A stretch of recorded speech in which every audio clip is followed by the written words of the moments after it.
Is Puerto Rico heading for a housing crash thanks to Donald Trump? Well, I've invested in hundreds of deals on the island of Puerto Rico, and I've been doing this long before Donald Trump was in office. And I'm going to share my own experience and let you know if we're getting any closer to a crash. And trust me, you're going to want to hear the exciting truth about Puerto Rico housing market that most people aren't talking about. First things first, let's talk about the state of the housing market on the island of Puerto Rico. Is it booming, or is it about to bust? Or is it something in between? Puerto Rico's dealing with a housing shortage, not a surplus of housing. After Hurricane Maria passed through the island of Puerto Rico in 2017, there were hundreds of thousands of houses that were either damaged or completely gone. In fact, we have a housing shortage on the island right now of at least 250,000 homes.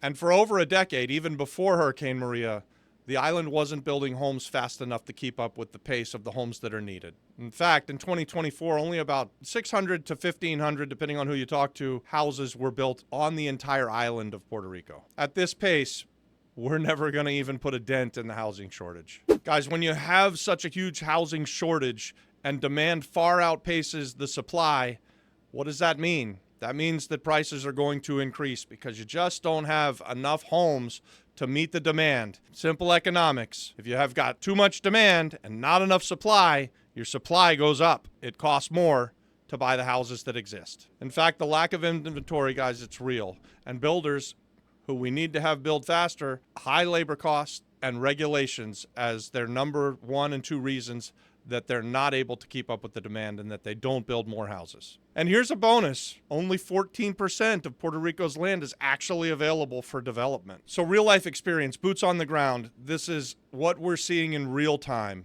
Because we have a housing shortage and a lack of supply, we have seen rapid rise in valuations on the existing stock of homes. And it doesn't look like it's coming to a stop anytime soon. Now, does that mean that the entire island is just skyrocketing in value?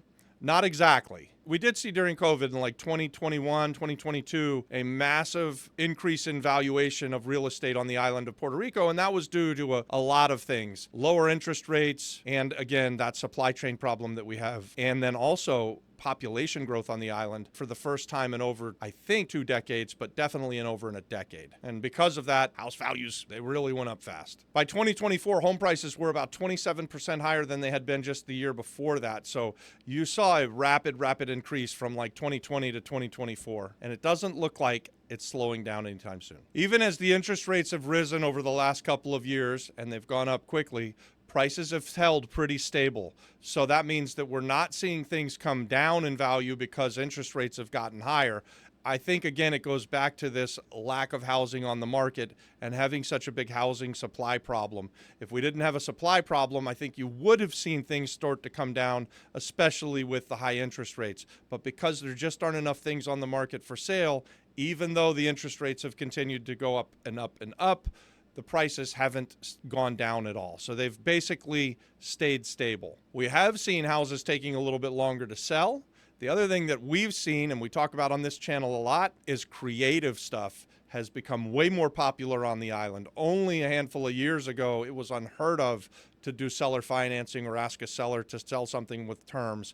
But now we're seeing seller financing, we're seeing sub-2 deals, we're seeing some of this creative stuff, some of this fun stuff for real estate investors like you and me. Let's talk about Trump's policies and their impact, how they're going to affect the island of Puerto Rico. Donald Trump's policies focus on reshoring the manufacturing through tariffs and tax incentives. The guy loves tariffs. I don't really like them, but he loves them. Now, I think these policies could actually boost Puerto Rico's real estate market and the economy as a whole. The island is set up to take advantage of new manufacturing that's going to be coming back to the United States, baby, because Trump is going to tariff the shit out of everybody else in the world, and we're going to bring the manufacturing back, and it's going to be great. And here's why Puerto Rico is so well placed. The island has been and still is well placed in the manufacturing sector. In fact, it already contributes over 40% of the island's GDP. Guys, this shift is likely to increase demand for industrial and commercial properties.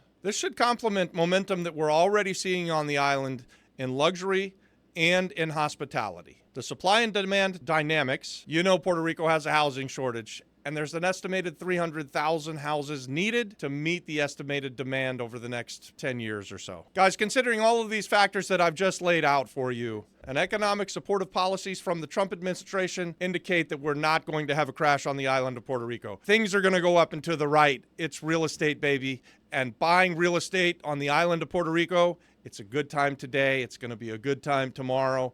It was a good time last year, too. Guys, the sky is blue. The water is warm. Puerto Rico is wonderful. And if you're watching this video and you got to this point of it, give it a like and a subscribe. God bless.